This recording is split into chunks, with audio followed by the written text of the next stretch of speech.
Olá, meus amigos, uma boa noite. Sejamos todos nós muito bem-vindos a mais um estudo da obra Nosso Lar.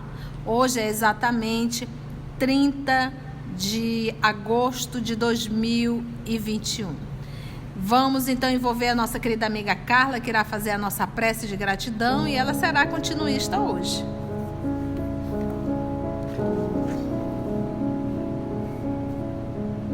Amigo Jesus, mais uma vez te agradecemos a oportunidade de estudo, de aprendizado.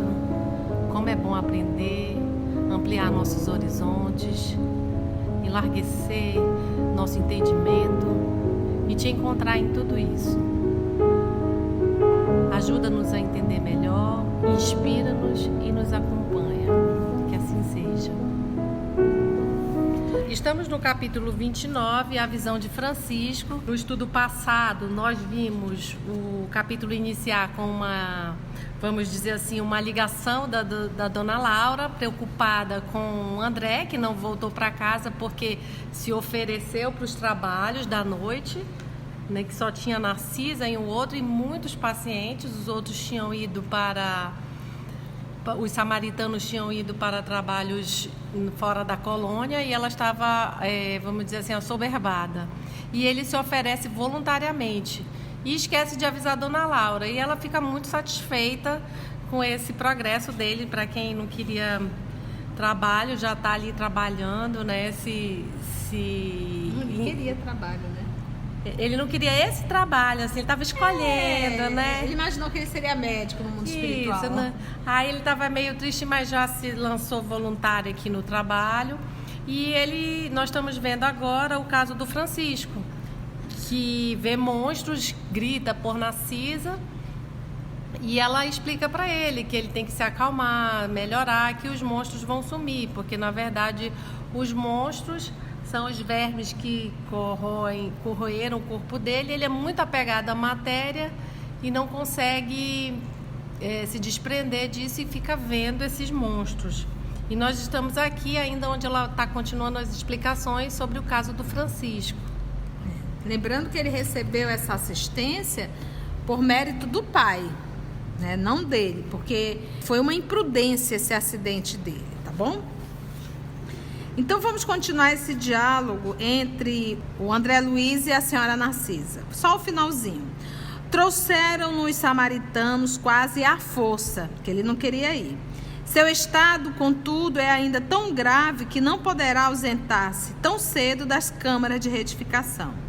O amigo, que ele foi genitor na carne, está presentemente em arriscada missão, distante de nosso lar. E aí foi a pergunta de André Luiz. E vem visitar o doente? E aí vem a nossa irmã Narcisa, que será feito aqui pela nossa irmã Cecília. Aqui vai iniciar então a fala da nossa querida Narcisa, que será feito pela nossa querida Cecília. Já veio 2 vezes e experimentei grande comoção observando-lhe o sofrimento discreto. Tamanha a perturbação do rapaz, que não reconheceu o pai generoso e dedicado. Gritava, aflito, mostrando a demência dolorosa. O genitor, que veio vê-lo em companhia do ministro Pádua, do Ministério da Comunicação, pareceu muito superior à condição humana, enquanto se encontrava com o nobre amigo que obtivera hospitalidade para o filho infeliz. Demoraram-se bastante comentando a situação espiritual dos recém-chegados dos círculos carnais. Mas quando o ministro Pádua se retirou, compelido por circunstâncias de serviço, o pai do rapaz me pediu-lhe perdoasse o gesto humano e ajoelhou-se diante do enfermo. Tomou-lhe as mãos, ansioso como se estivesse a transmitir vigorosos fluidos vitais, e beijou-lhe a face, chorando copiosamente. Não pude conter as lágrimas e retirei-me, deixando-os a sós. Não sei o que se passou em seguida entre ambos, mas notei que Francisco, desde esse dia, melhorou bastante. A demência total reduziu-se a crises que são agora cada vez mais espaçadas. Como tudo isso comove, exclamou André Luiz sob forte impressão. Entretanto, como pode a imagem do cadáver persegui-lo? Esclareceu a velhinha atenciosa. A visão de Francisco é o pesadelo de muitos espíritos depois da morte carnal. Apegam-se demasiadamente ao corpo, não enxergam outra coisa, nem vivem senão dele e para ele, votando de verdadeiro culto e vindo o sopro renovador, não o abandonam. Repelem quaisquer ideias de espiritualidade e lutam desesperadamente pelo conservar. Surgem, no entanto, os vermes vorazes e os expulsam. A essa altura, horrorizam-se do corpo e adotam nova atitude extremista.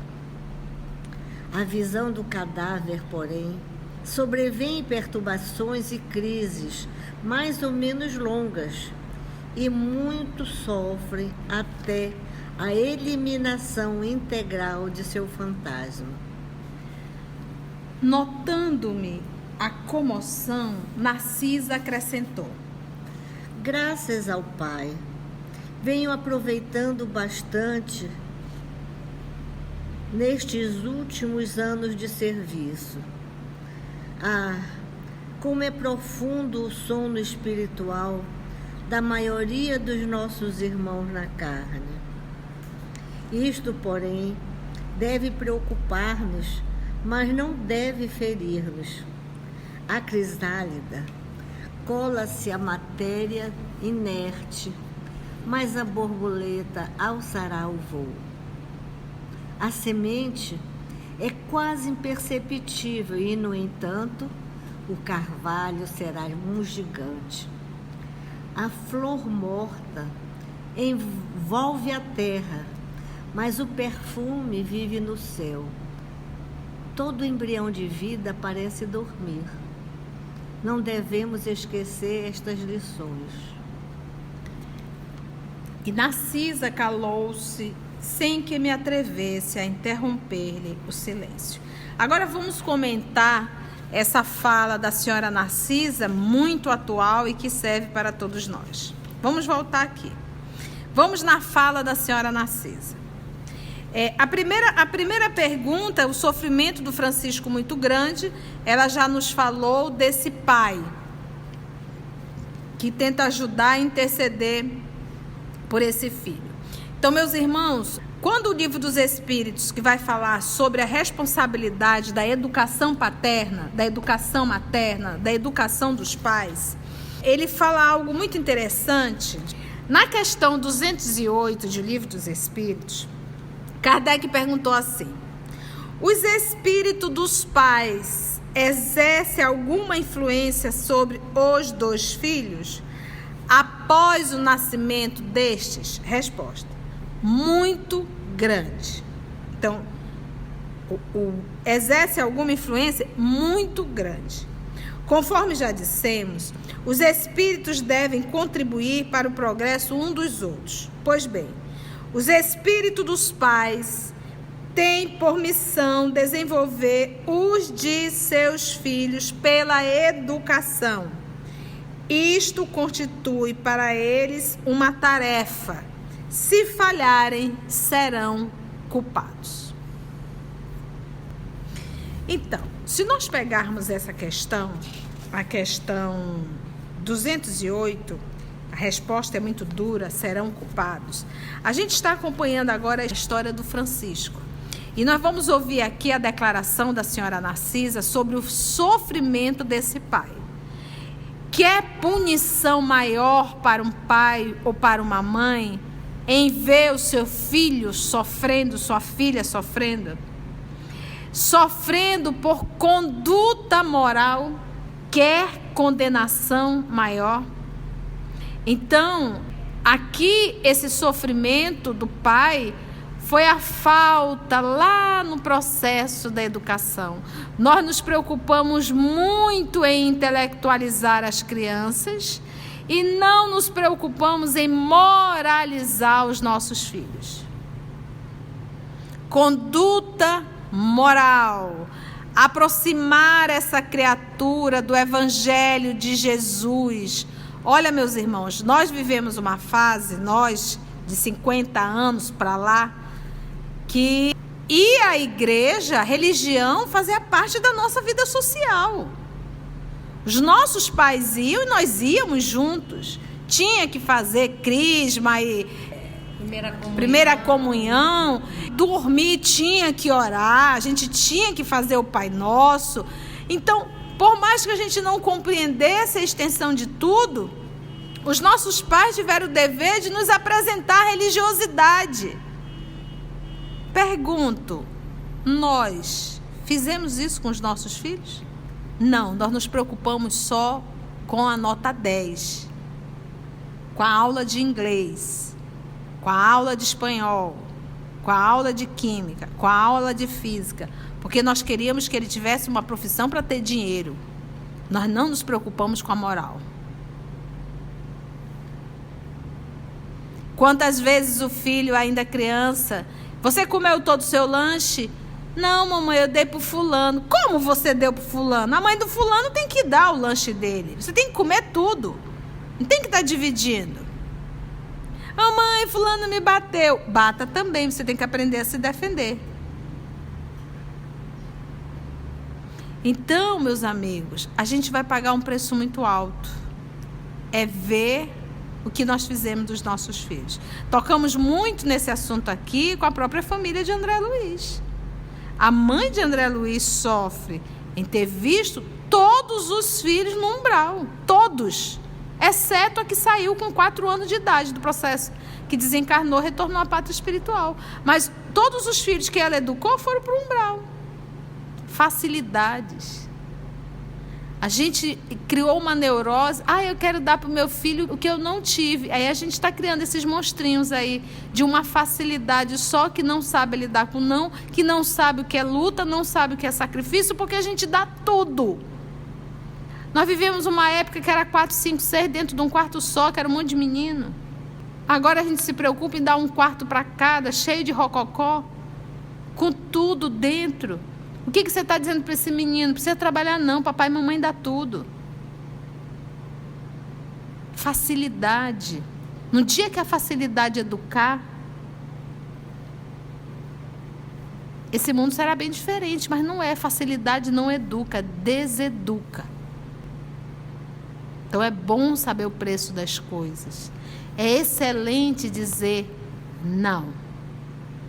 Porque a vida diz... E nós estamos criando seres humanos que não sabem lidar com o não. Não tem absolutamente nenhuma responsabilidade. Dá um carrão para o filho. Não, mas ele terá 18 anos. E daí? Aí dá um carrão, o filhão faz as besteiras, papai vai lá e resolve tudo.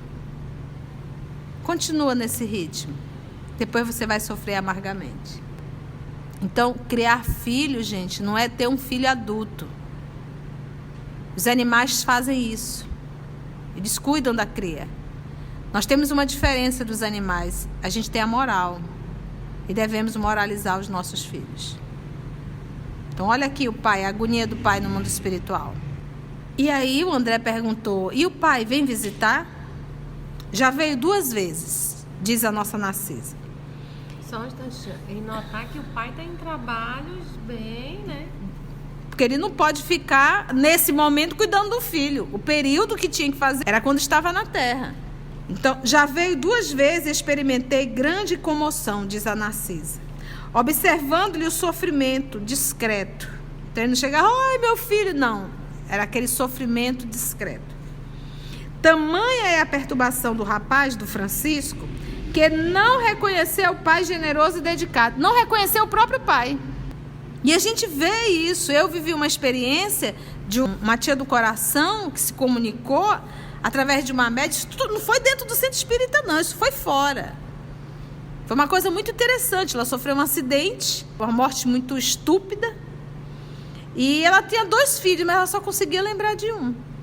Era impressionante, que ela inclusive era mais agarrada, vamos dizer assim. E como que aconteceu? Ela veio através de uma menina, uma médium, que estava num processo, tadinha assim, sem o mínimo controle. Uma senhorinha atendeu essa jovem. E lá na casa dessa senhora, a titia se comunicou através dessa jovem e disse o endereço, porque ela queria falar com o filho dela. E essa mocinha, junto com a mãe dela, foi bater na casa do meu primo do coração e disse que a mãe dele, fulana de tal, deu o nome todinho. Queria falar com ele. Eu sou espírita, então nos ligaram. E eu disse, o que você quer fazer? Eu vou lá. Eu disse, então eu vou com você. Ele disse, é isso que eu quero, que você me acompanhe. Fomos. Chegamos lá, uma casa muito simples, uma senhora muito querida. Ela disse, olha, que bom. Eu me apresentei, eu disse que era espírita. Ai, que bom, de repente você pode falar, porque ela é muito teimosa. Ela é a titia. E aí, sentamos à mesa, colocou um pano branco, né, aquele costume do povo, né? Ela leu o evangelho, foi interessante. E não demorou, a titia se comunicou através daquela jovem. Ela não me reconheceu, só reconheceu o filho, contou todo o acidente. Olha que interessante, todo o acidente ela contou. E a senhorinha que fazia o diálogo já estava assim, impaciente com ela, porque ela não queria ir por causa do filho, ela queria ficar perto do filho. E aí ela disse uma frase que nos comoveu bastante. Ela disse assim para o filho, e ninguém sabia disso, só ele, porque como ele era homem, ele tinha vergonha. O quarto da titia ficou intacto, ninguém mexeu. Inclusive eu solicitei, porque como foi tudo muito rápido, deixa tudo quieto, deixa passar pelo menos aí uns 6 meses. E o que ele fazia escondido? Ele ia para o quarto da titia, sentava-se na cadeira da titia, pegava uma roupa da titia, ficava cheirando a roupa da mãe dele e balançando ali na cadeira da titia. Mas ele tinha vergonha de contar isso, e ninguém sabia. Então ali na reunião, ela disse assim, meu filho, quando você entra no meu quarto, pega a minha roupa, cheira a minha roupa, eu fico acarinhando os teus cabelos, chorando. Quando ela contou isso, ele chorava tanto que ele tinha uma toalhinha nas mãos, porque ele transpira muito, ele torcia aquela toalha de dor. E eu disse assim, e a senhora disse, mas não adianta a senhora ficar aqui, a senhora tem que seguir, esse plano não é mais seu. Aí eu olhei para a senhorinha e disse assim, eu posso falar com ela? Ela disse, fale minha filha, porque eu não sei mais o que falar, ela é muito teimosa. Assim, uma naturalidade que eu achei impressionante. E ninguém ali era espírita, tá? De frequentar ou estudou, nada, nem a médium. E aí eu disse, dona fulana, ela disse, oi, a senhora está me ouvindo bem? Estou. A senhora tem dor? Tem. Sangra seu ferimento? Sangra. Olha a condição que ela está, que é o corpo perispiritual. A senhora enxerga pessoas em torno da senhora sem ser nós? Ela disse, enxergo, eu vejo. Eles lhe passam confiança? Sim, eles me chamam. Que eles dizem que eu preciso de um hospital. Olha que interessante. Eu disse, segue eles. A senhora está muito dodói. Esse sangramento está muito intenso. Mas meu filho, ele é filho de Deus. Entregue para Deus que Deus vai cuidar dele. Então a gente observa que a pessoa nesse processo de perturbação, ela não lembra realmente, ela não vai lembrar de todo mundo. E ela não falava nem da filha, ela só falava do filho. Tamanho processo de monoideia. O caso do Francisco, qual é a ideia dele fixa? O corpo. O corpo, ao ponto de não ter reconhecido o pai. Veio 2 vezes, experimentei grande comoção, observando-lhe o sofrimento discreto. Tamanha é a perturbação do Francisco, do rapaz, né, que não reconheceu o pai generoso e dedicado. Gritava, aflito, mostrando a demência dolorosa. O genitor, o pai, que veio vê-lo em companhia do ministro Pádua, do Ministério da Comunicação, pareceu muito superior à condição humana, enquanto se encontrava com um nobre amigo que obtivera a hospitalidade para o filho infeliz. Então, foi o pai que intercedeu. Junto com o ministro. Junto com o ministro. Então, olha aí o mérito desse pai. Então, é aquilo. É um espírito nobre? É. Mas, gente, faltou mais firmeza para educar. Porque, às vezes, em nome de uma bondade, a gente passa a ser muito conivente com os filhos. Nem muito duro, nem muito flexível. É o caminho do meio. Minha mãe, sabiamente, dizia: minha filha, para cada sim que você dá a um filho, você tem que dizer 2 não. Olha a filosofia da minha mãe. Para cada sim, você tem que dar depois 2 não. Porque a criança, o filho, tem que entender o que é o não. Demoraram-se bastante, comentando a situação espiritual dos recém-chegados dos círculos carnais. Então, não era só Francisco, ele estava ali observando todos. Mas, quando o ministro Pádua se retirou, compelido por circunstância de serviço, o pai do rapaz me pediu lhe perdoasse o gesto humano e ajoelhou-se diante do enfermo. Olha, ajoelhou-se. Desabou, O gesto humano, né? Desabou. Tomou-lhe as mãos, ansioso, como se estivesse a transmitir vigorosos fluidos vitais, e beijou-lhe a face, chorando copiosamente. Está vendo? Não pude conter as lágrimas, diz a nossa Narcisa, e retirei-me, deixando-os a sós, né? Deixou ali, porque era um momento tão... Não sei o que se passou em seguida entre ambos, mas notei que Francisco, desde esse dia, melhorou bastante. A demência total reduziu-se a crises que são agora cada vez mais espaçadas.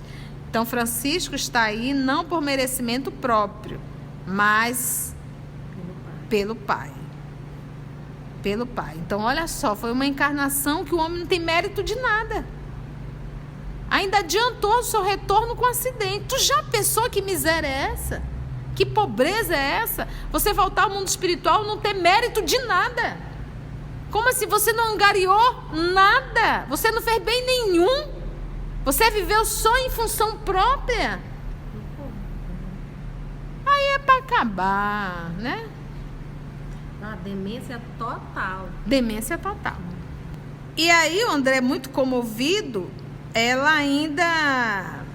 Entretanto, como pôde a imagem do cadáver persegui-lo, né? Ele pergunta, como é que é a imagem do cadáver persegui-lo? Porque ele diz, o monstro, né? Ele grita, lembra?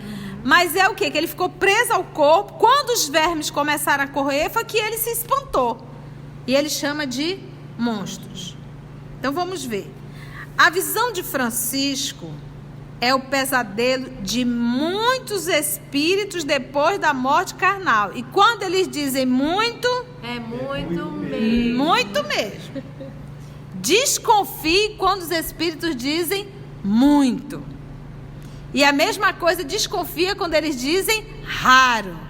Porque é raríssimo mesmo. Então aqui é muito.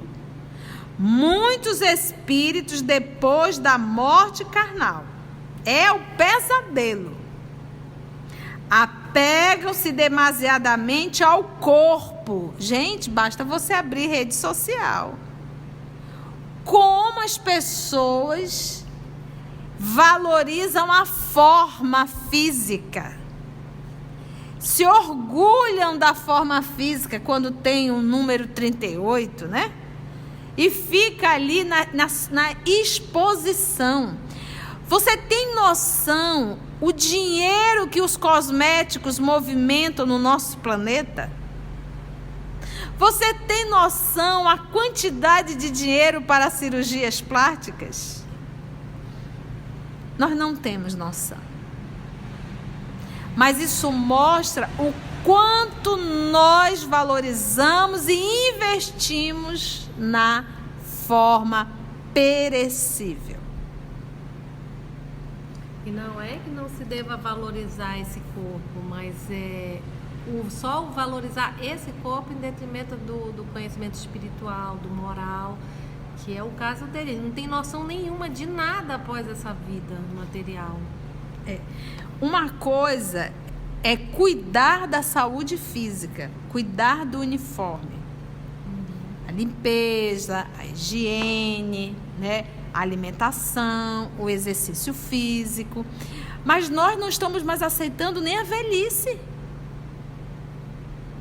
O pessoal põe tanta coisa no rosto, aplica tanta coisa, que a gente não sabe mais nem quem é. A pessoa perde toda a forma e fica todo mundo com a mesma forma. É impressionante, os rostos ficam todos iguais, tudo inchado. Ridículo. E a pessoa consegue se achar linda. Tamanho o processo realmente de hipnose, de uma auto-hipnose, eu costumo dizer. Então, são esses excessos, são esses exageros, são esses valores demais à forma que nos mostram o quanto somos apegados à forma. Pega um espírito nobre, vê o processo da reencarnação. Observa muito bem como é que ele vive aqui. Pergunta se ele valoriza a forma ou o espírito. É só a gente olhar um pouquinho quem já veio. São poucos, mas a gente conhece a história. Então, hoje nós estamos vivendo um período de muita valorização da forma e o abandono total do espírito.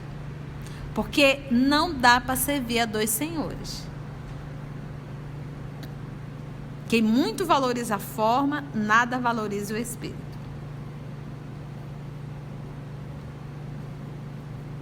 Por isso que ele usou o termo, é o pesadelo de muitos espíritos depois da morte carnal.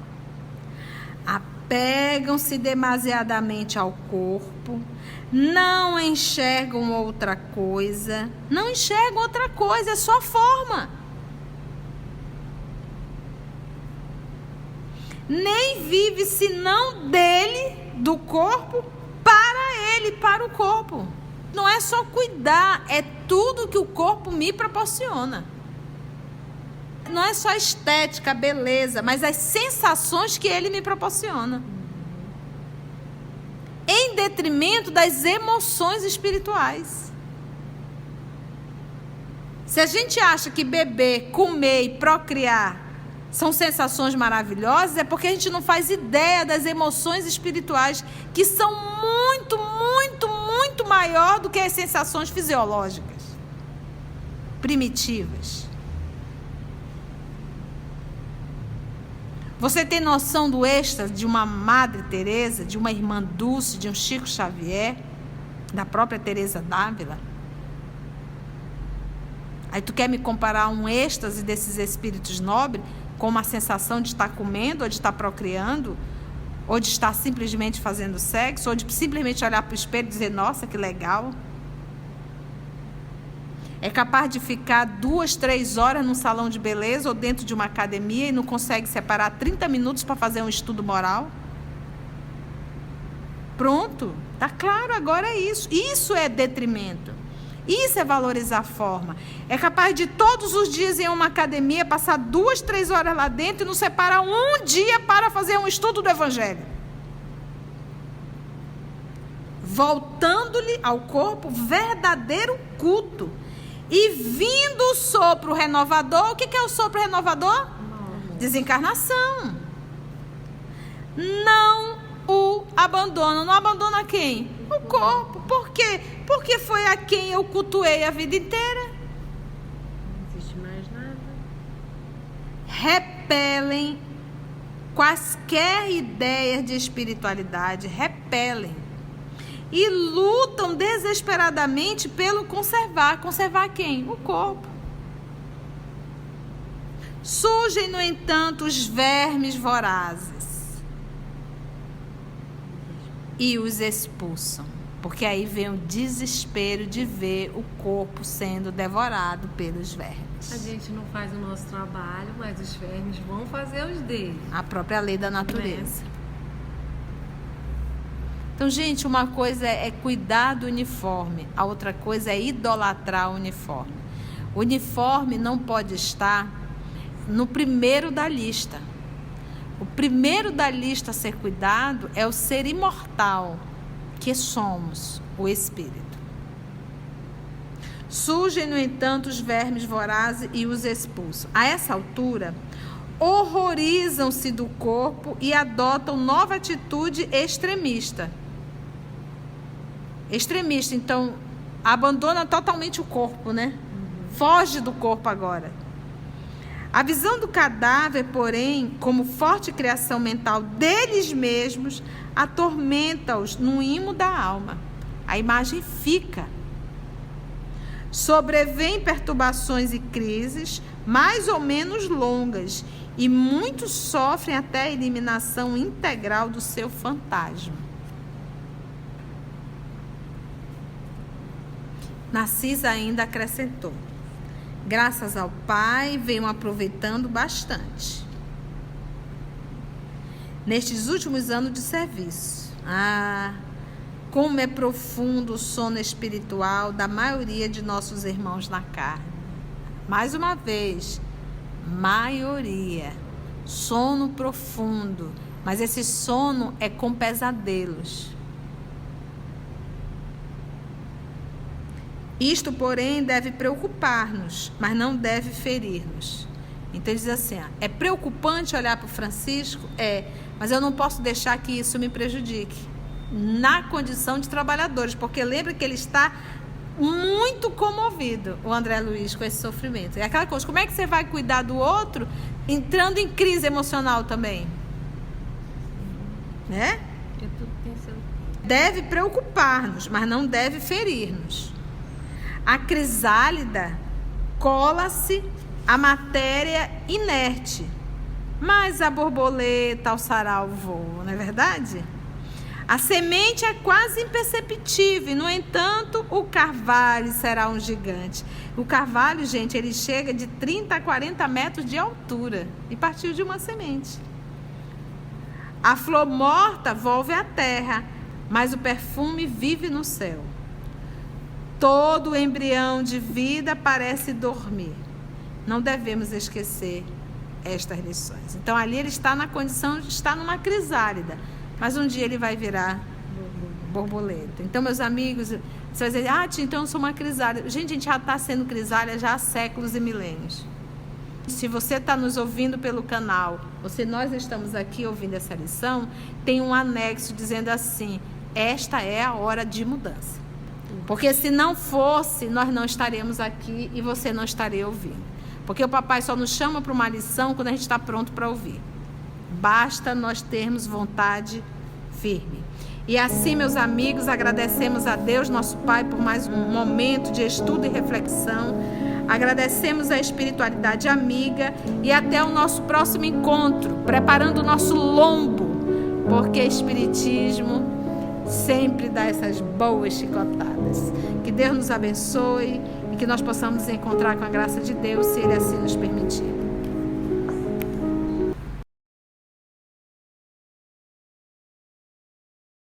Quer punição maior para um pai ou para uma mãe em ver o seu filho sofrendo por conduta moral? Nós nos preocupamos muito em intelectualizar as crianças e não nos preocupamos em moralizar os nossos filhos. Aproximar essa criatura do Evangelho de Jesus. Nós nos preocupamos só com a nota 10, porque nós queríamos que ele tivesse uma profissão para ter dinheiro. Nós não nos preocupamos com a moral. Então, meus amigos, a gente vai pagar um preço muito alto. É ver o que nós fizemos dos nossos filhos. A gente criou uma neurose. Eu quero dar para o meu filho o que eu não tive. Aí a gente está criando esses monstrinhos aí de uma facilidade só, que não sabe lidar com não, que não sabe o que é luta, não sabe o que é sacrifício, porque a gente dá tudo. O que você está dizendo para esse menino? Não precisa trabalhar não, papai e mamãe dá tudo. Facilidade não educa, deseduca. É excelente dizer não. Porque a vida diz, e nós estamos criando seres humanos que não sabem lidar com o não. Inteirou 18 anos, e daí? Aí dá um carrão, filhão faz as besteiras, papai vai lá e resolve tudo. Continua nesse ritmo. Depois você vai sofrer amargamente. Nós temos uma diferença dos animais. A gente tem a moral. E devemos moralizar os nossos filhos. Minha mãe, sabiamente, dizia: minha filha, para cada sim que você dá a um filho, você tem que dizer 2 não. Porque a criança, o filho, tem que entender o que é o não. Tu já pensou que miséria é essa? Que pobreza é essa? Você voltar ao mundo espiritual não ter mérito de nada. Como assim? Você não angariou nada. Você não fez bem nenhum. Você viveu só em função própria. Aí é para acabar, né? Muitos espíritos depois da morte carnal. É o pesadelo. Apegam-se demasiadamente ao corpo. Gente, basta você abrir rede social. Como as pessoas valorizam a forma física. Se orgulham da forma física quando tem um número 38, né? E fica ali na exposição. Você tem noção o dinheiro que os cosméticos movimentam no nosso planeta? Isso mostra o quanto nós valorizamos e investimos na forma perecível.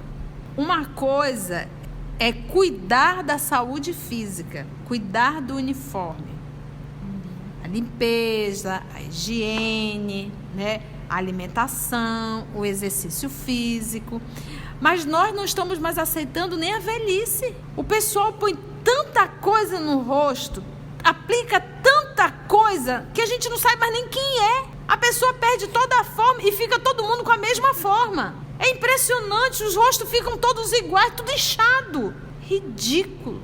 E a pessoa consegue se achar linda. Tamanho o processo realmente de hipnose, de uma auto-hipnose, eu costumo dizer.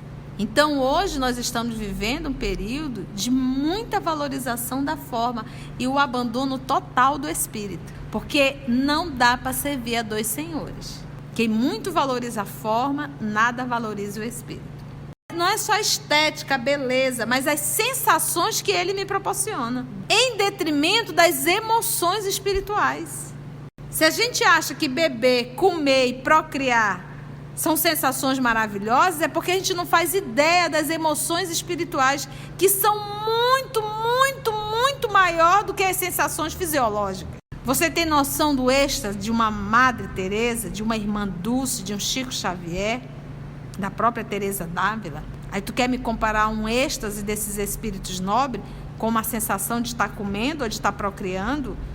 Ou de estar simplesmente fazendo sexo, ou de simplesmente olhar para o espelho e dizer: nossa, que legal. É capaz de todos os dias em uma academia passar 2, 3 horas lá dentro e não separar um dia para fazer um estudo do Evangelho. Então, gente, uma coisa é cuidar do uniforme, a outra coisa é idolatrar o uniforme. O uniforme não pode estar no primeiro da lista.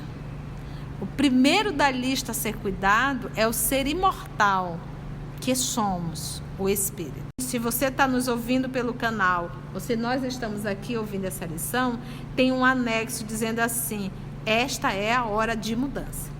Porque se não fosse, nós não estaremos aqui e você não estaria ouvindo. Porque o papai só nos chama para uma lição quando a gente está pronto para ouvir. Basta nós termos vontade firme. O Espiritismo sempre dá essas boas chicotadas. Vocês estão entendendo, gente? Ou está difícil?